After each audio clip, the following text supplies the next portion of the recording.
On va ici regarder dans la section 2.5 quelle est la puissance transportée par une onde. Encore là, on va le faire à propos d'une onde sur une corde. Donc une corde qui est soumise à une tension et sur laquelle on aura lancé, dans notre cas, une onde sinusoïdale. D'abord, on va se poser une petite question d'ordre qualitatif. Euh, où se trouve l'énergie dans cette onde-là? L'énergie mécanique, on sait que c'est la somme d'énergie potentielle et de l'énergie cinétique. Eh bien, pour ce qui concerne l'énergie cinétique, c'est certain que le maximum ne peut pas être lorsqu'on est dans les maxima de la déformation. Pourquoi? Ici, par exemple, l'onde se prépare, la corde se prépare à retomber. Elle a instantanément une vitesse nulle. Même chose ici. Et là, en réalité, on découvrirait que c'est ici, au changement de position, que se trouve le maximum d'énergie cinétique. Quant à l'énergie potentielle, si on se représente la corde, mais ça pourrait être la même chose pour une poutre qui est soumise à une onde de déformation lors d'un séisme. La poutre, là où il y a le plus d'énergie potentielle, c'est là où elle est le plus déformée. Si vous projetez cette distance-ci sur l'axe horizontal, c'est-à-dire cette portion ici, lorsque la corde n'était pas encore déformée, il n'y a pas de déformation. Tandis qu'ici, si je prolonge, si je projette cette longueur de corde sur l'axe des X, on voit bien que la corde ici a été soumise à une plus grande déformation, un plus grand étirement. Par conséquent, c'est là aussi qu'on a le maximum d'énergie potentielle accumulée dans la corde ou dans la poutre en raison de cette déformation-là.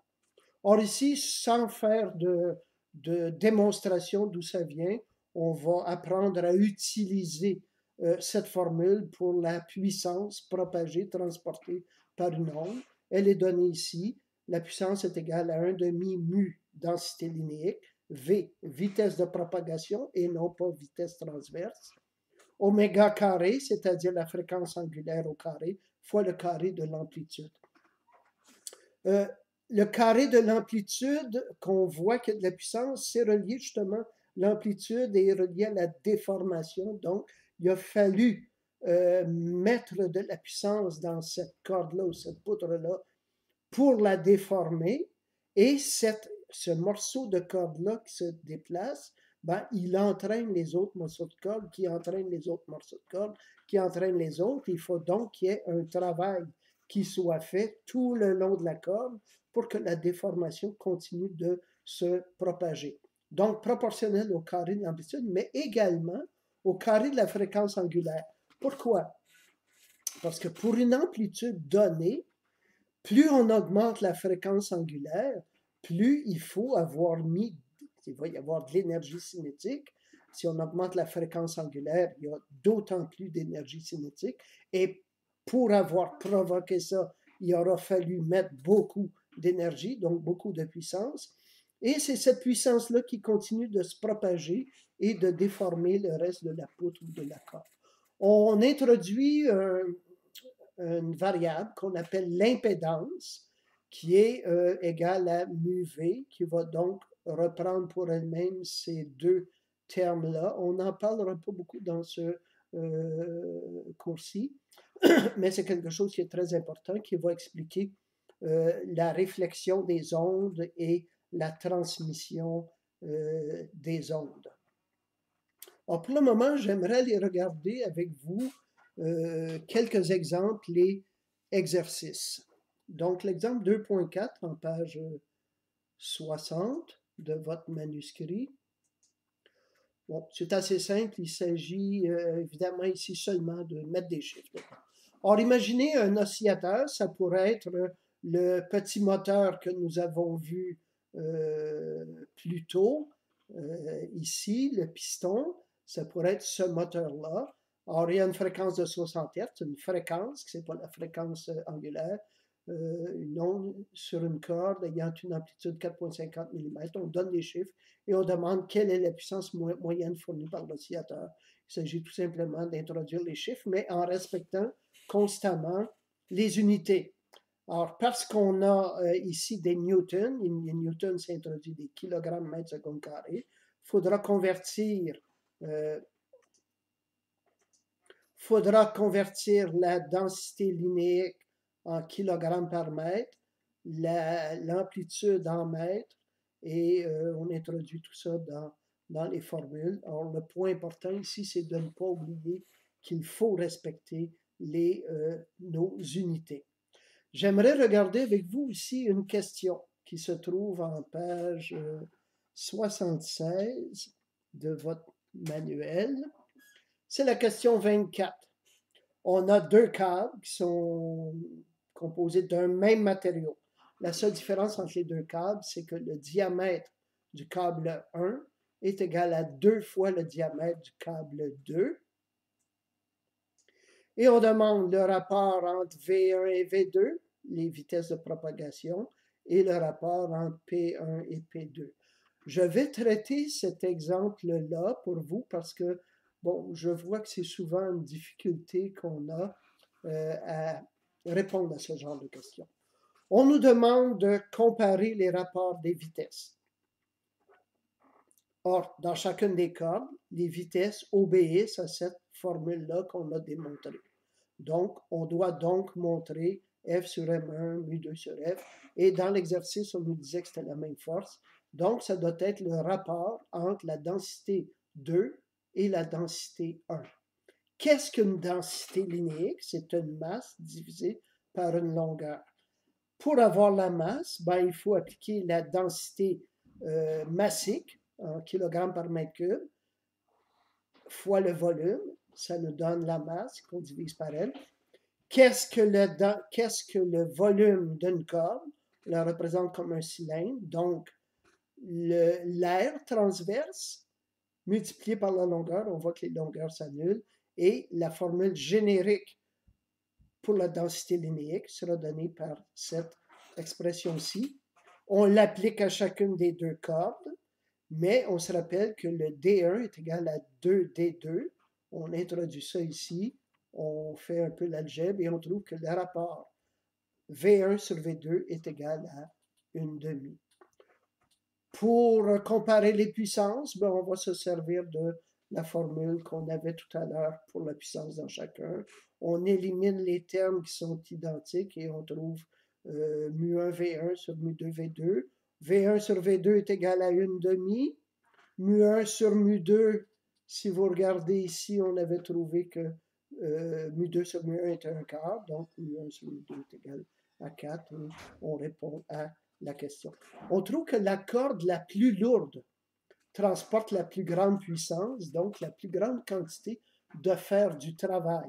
Donc, une corde lourde, la déformation qui se propage, plus la corde est lourde, plus elle va pouvoir produire de travail.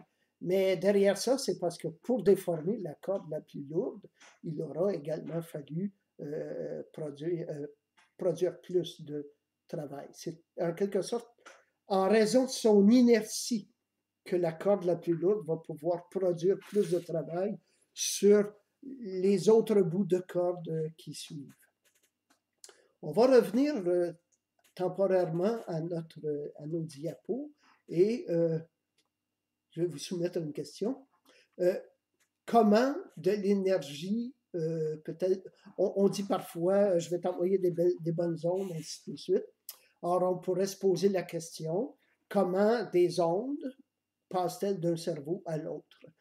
On parle souvent d'ondes à l'intérieur du cerveau, mais comment les ondes qui sont à l'intérieur du cerveau peuvent-elles se propager vers un autre? On a fait, depuis des décennies, beaucoup d'analyses. On a essayé de percevoir sous quelle forme d'énergie pourrait passer d'un cerveau à un autre. On n'en a pas encore trouvé. Il existe le Club des sceptiques aux États-Unis qui, depuis très très longtemps, de nombreuses décennies, offre un prix de $1 million à quiconque viendrait démontré sous surveillance de réelles capacités de télépathie. Personne encore n'est allé se réclamer du prix, n'a même osé le faire. Ici au Québec, le Club des sceptiques du Québec, où on est moins riche, ce club a offert 10 000 à quiconque viendrait faire des démonstrations de télépathie ou de quoi que ce soit de paranormal. Personne n'a encore réclamé son prix de 10 000 $. Alors, c'est en passant. Je vais terminer cette section-ci en parlant de réflexion et transmission, parce que ça va être important un petit peu plus tard quand on va arriver dans les ondes lumineuses. Or, ici, à ce point-ci, ce qu'on veut faire ressortir, c'est la différence entre deux sortes de réflexions. Les réflexions dures et les réflexions molles. Dans une réflexion dure, ici, on a une corde qui est attachée, l'onde arrive au mur et au moment d'être réfléchie, elle sera renversée. Pourquoi? Parce que lorsque la déformation arrive sur le mur, la déformation, un bout de corde veut tirer le mur vers le haut. Par réaction, par la troisième loi de Newton, le mur va tirer la corde vers le bas. Dans le cas, et il y aura donc inversion. Inversion, donc la phase sera changée par pi radian. Dans le cas d'une réflexion molle, la corde arrive sur un endroit où elle est libre de bouger et il n'y aura pas de réaction du mur parce que c'est la corde qui va monter et baisser. Je vais aller vous montrer ça à travers encore le même défi animé qu'on a regardé tout à l'heure et que vous pouvez retrouver dans le matériel complémentaire de votre volume. Alors, regardez ici, on va envoyer une onde, une déformation de forme triangulaire, et vous regarderez ce qui va se passer à droite, à l'endroit où la bille est maintenue. Je répète, à cet endroit-là, la déformation va vouloir faire monter la dernière bille verte, mais par réaction, celle-ci va envoyer la chaîne vers le bas. De même, à l'extrémité à gauche, qui est fixe elle aussi, il y a donc inversion. Je vais maintenant changer le genre d'extrémité. L'extrémité ici à la tige va être libre. Et vous allez voir, l'anneau il peut monter, donc il n'y aura pas d'inversion. Mais ici, on a de nouveau à gauche, on a notre inversion de phase. Alors, c'est la différence entre une réflexion molle, ici, et une réflexion dure à l'autre extrémité. OK, on va revenir à nos diapos et, bon, ceci complète cette capsule. Et dans les prochaines capsules, on va aller regarder la superposition des ondes, qui est le phénomène probablement le plus physiquement intéressant pour nous.